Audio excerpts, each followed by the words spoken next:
sa mga intelektual na kupal sa internet. Ito daw ay gata.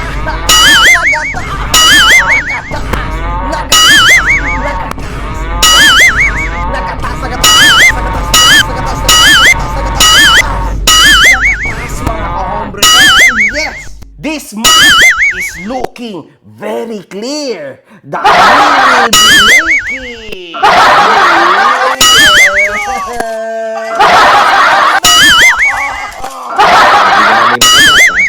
Gatas na gatas. Sa last video natin ay nagkaroon ho tayo ng isang panayam sa isang mami ni Norman Gusgusin, mga kahombre ko ha. Umattend ho tayo ng hearing sa Parañaque.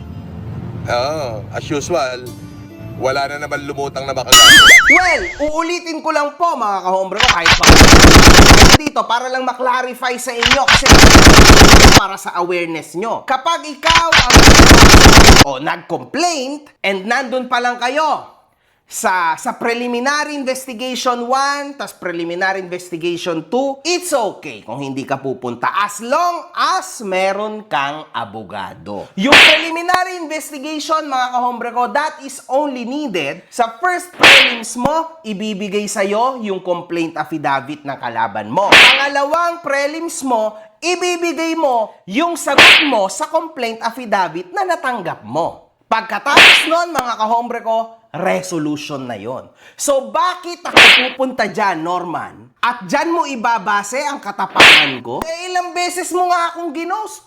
2 beses? Hindi ka pumunta kasi duwag ka. Duwag na duwag ka, Norman. Wala ka sa hulog, Norman. Duwag! Nandito ang bayag. Lagi, mga kahombre ko. Kapag ikaw ay may lehitimo na pambayad sa abogado, hindi ka pupunta dyan?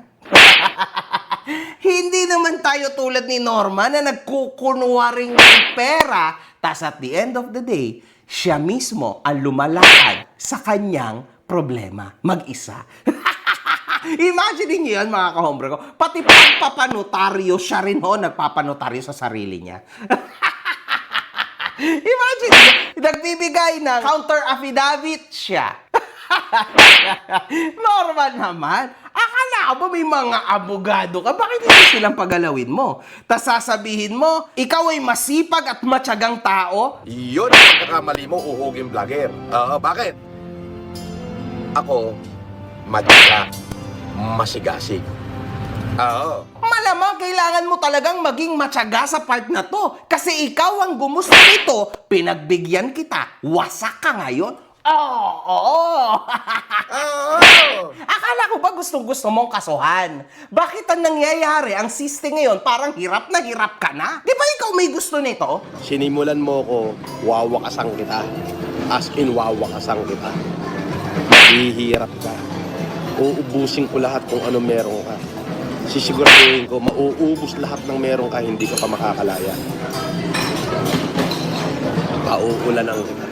Umuulan na. Ngayon, pag nagsimula na tayo mag-hearing, kada mag-hearing tayo, may panibago kong kasong ipapail sa'yo para hindi matapos. Mahabaan tayo ngayon.